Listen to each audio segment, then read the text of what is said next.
Talkline Network Radio, America's longest-running Jewish broadcast network, the voice of the Jewish community. And now, you're listening to Talkline with Zev Brenner, America's premier Jewish broadcast on the air since 1981. Welcome back to the program. I'm Zev Brenner. Always a privilege, always a treat to have Jason Greenblatt with us. He's a lawyer. He was Executive Vice President and Chief Legal Officer to Donald Trump and the Trump Organization. During his presidency, he was advisor in Israel. He also was appointed as the Assistant to the President, Special Representative for International Negotiations, and very much involved in the Abrahamic Accords. And right now, he's helping companies both in Israel and America navigate the Gulf. And he travels back and forth to Saudi Arabia and other Gulf countries. So, Jason, good to have you back. Thank you. It's always a pleasure to be with you. Thank you. How's life after being in the White House? Well, I'm enjoying being with my wife and kids. This, as you know, is a very unusual time with COVID. We spend most of the time at home, but as you mentioned, I do travel frequently to the Gulf area. So I kind of have it good in all directions. I'm with my wife and kids after having been separated from them largely for 3 years, which is amazing. But I also get to do business in an area that I have grown to love. What would you say was your biggest accomplishment during the Trump administration when you were there? I think it would fall under the category of re-educating people about the conflict, both the talking points that people have used for decades that are unlikely to ever bring peace between Israel and the Palestinians, but more importantly, and the Abraham Accords that President Trump was able to create showed the world that indeed the Israeli-Palestinian conflict could be separated from the Israel-Arab conflict, and we could resolve the other conflicts even if the Palestinians are unwilling to, in good faith, negotiate with Israel and continue their intransigence and not try to solve the problem between them and Israel. Are you disappointed a lot of American Jews, with the exception of the Orthodox community, didn't really appreciate what President Trump did, including with the Abrahamic Accords? I am disappointed. I think President Trump has been an incredible leader, was an incredible leader for the Jewish community, certainly for the state of Israel. I think that sometimes people don't let politics get out of their way of seeing the truth. I understand that some people are uncomfortable with his policies, some people are uncomfortable with how he speaks and how he tweets, but we do have to learn who our friends are. We have to learn how to call balls and strikes, and when you have a leader of any kind who is doing the kinds of things that President Trump did, you have to recognize that, respect it, and show gratitude, basically. Are you still in touch with the president? I am, not frequently, but I speak to him from time to time. Now, you mentioned the Abrahamic Accords, and the fact is that the Palestinian, if they don't want to get involved in dealing with Israel, there's still a life out there with the Gulf countries can make peace with Israel. Can that be changed in the Biden administration? Because I'm not sure how committed they are to the Abrahamic Accords. And personally, I am distressed that money is being released unconditionally to the Palestinian authorities, might be in violation of the Taylor Force Act. And even groups like Unrun, the United Nations Relief and Welfare Association, which President Trump cut off their funds during his tenure, is now being reinstated. And with a promise, we're not going to be anti-Semitic anymore. These are very important questions that you're raising, and I would encourage you to encourage your audience to speak up and out and loud and often about the funds that are being released to the Palestinian Authority, to the Palestinians, to UNRWA in particular. UNRWA is a corrupt organization. It has an ever-expanding group of beneficiaries of people that are, in my view, and it was the Trump administration's view, misidentified as refugees. The UNRWA does not lead to better lives for Palestinians. It keeps these Palestinians who are in these wretched camps as political pawns, and they have no hope for a future with UNRWA as it exists. UNRWA is constantly running out of money. It is a terrible use of U.S. taxpayer funds, and a different solution needs to be found, especially since a peace agreement between Israel and the Palestinians is not on the immediate horizon. In addition to that, the funds that are being released by the Biden administration to the Palestinians, let's just assume for a moment that they don't violate Taylor Force. Obviously, that needs to be checked very, very carefully. But I assume they're smart enough to understand that they have to live within the bounds of the law. That kind of release of funds is also a bad use of U.S. taxpayer money. It does not lead to peace. It does not really lead to better Palestinian lives. And if anything, I think it drives peace further behind, simply because it puts a Band-Aid on a bigger problem. So we have to stop hiding our heads in the sand and pretending the conflict can be sort of smoothed over by throwing some dollars their way, and instead tell them that until they're serious about making peace and show up at the table in good faith, we should not be releasing any funds to them. And the money only goes for corrupt individuals and the Palestinian Authority.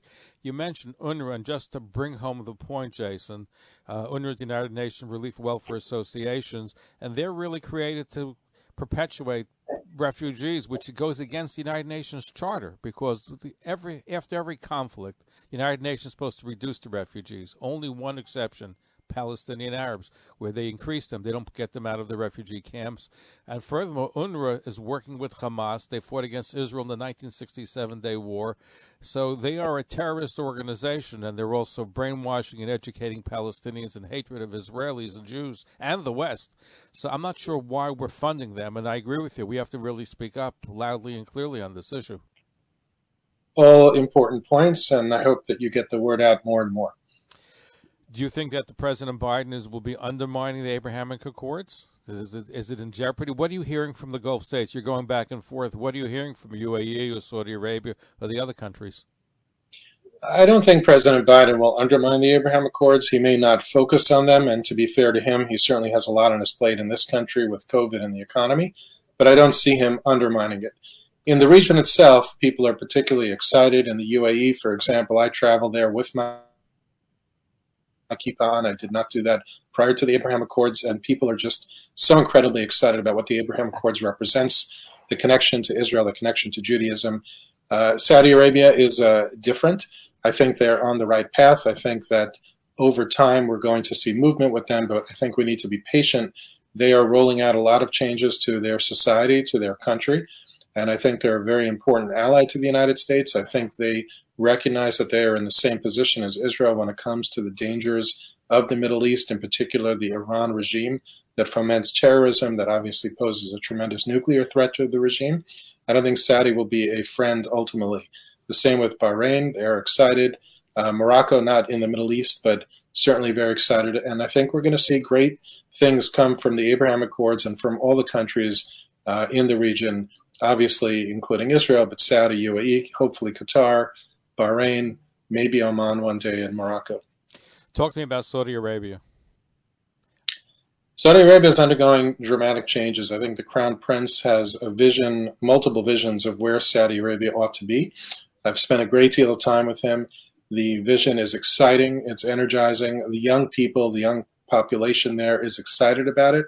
When I sit with my Saudi friends in Saudi Arabia and I hear college students saying that while they liked studying in the United States, they're actually happy being back home taking university classes on Zoom because they feel the changes that are already taking place and they want to take part in it. I think that's a testament to what the Crown Prince is doing, and I'm excited to see where it goes. Are you able to wear the yarmulke in Saudi Arabia like you do in UAE? I didn't when I went in January. That was my choice. I am hoping to do it on my next trip. And by the way, if I don't, it has nothing to do with Saudi Arabia. I think that they would be perfectly fine with me doing it. It would be because there might be some rogue person there who maybe doesn't like Jews, and I would be concerned about that. But with respect to Saudi Arabia itself, the leadership, the country, I wouldn't be concerned about it. And I'm not sure I would have said that several years ago. I think there have been very significant changes in Saudi Arabia over the past number of years. Are they taking note? The UAE is, and I know you're involved in consulting companies and bringing business from Israel and America, and I think UAE has benefited greatly. From what I'm hearing, there's a lot of investment that's going on there. Has that same thing happened in Saudi Arabia, and is that government counting on that same thing?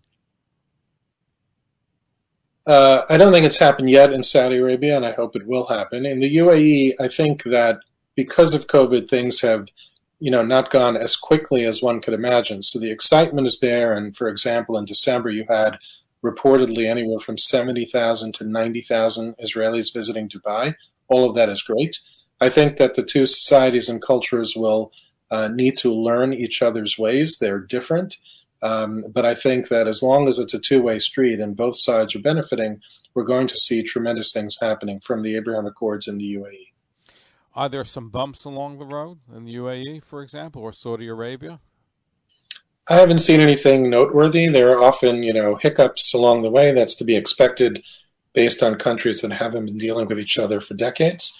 But I have only seen positive interactions or small bumps that get rectified pretty quickly.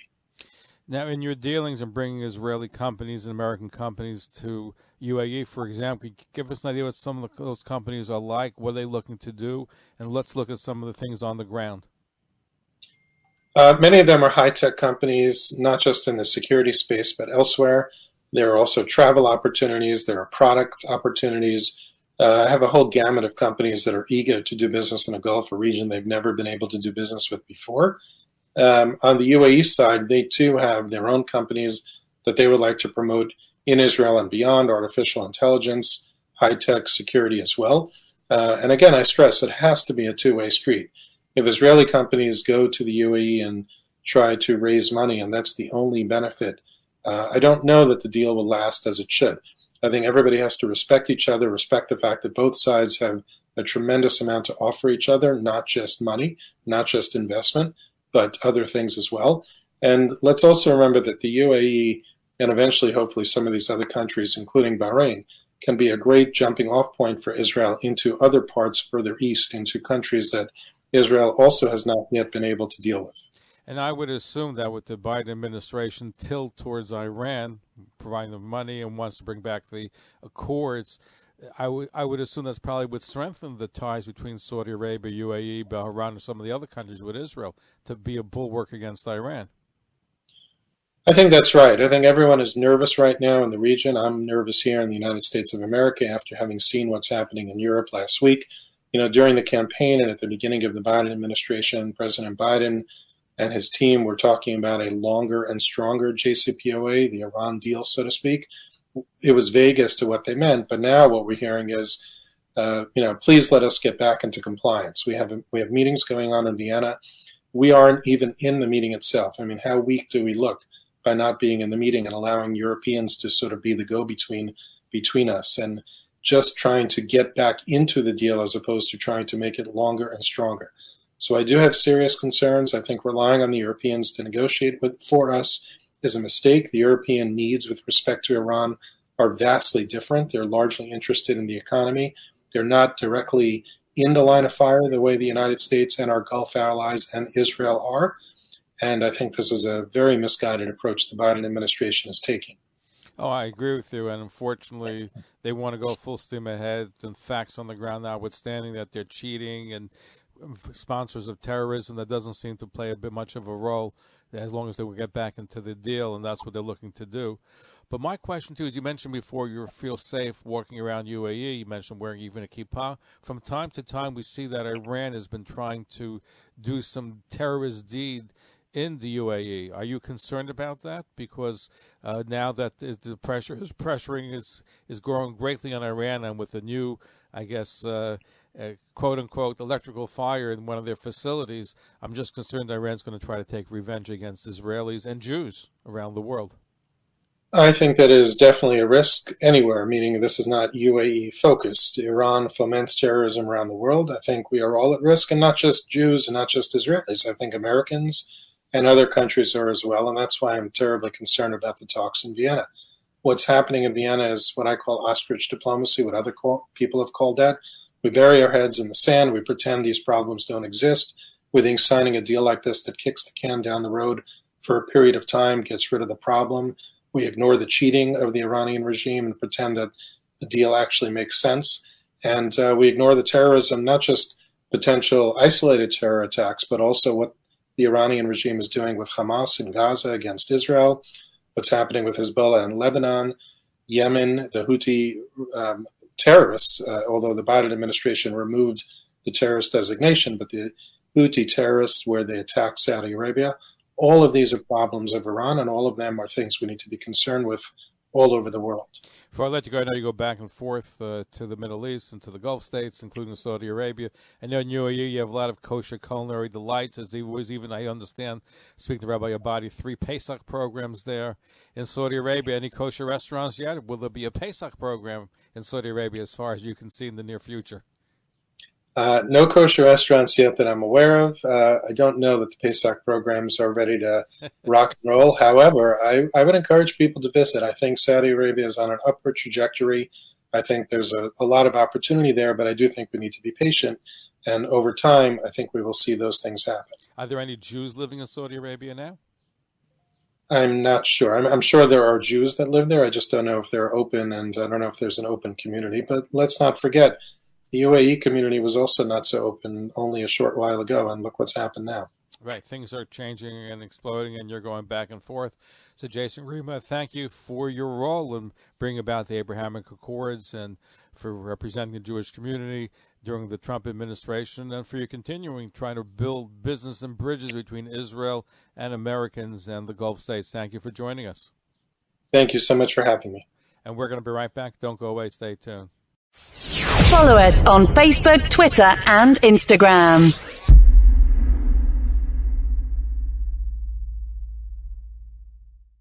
Thanks for listening. This concludes Talkline's Jewish broadcasts on radio for tonight. For continuous Jewish programs, please go now to talklinenetwork.com or our 24-hour-a-day listen line at 641-741-0389.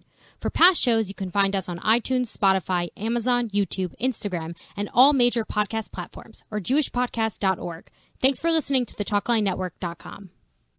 Talkline Network Radio, America's longest-running Jewish broadcast network, the voice of the Jewish community.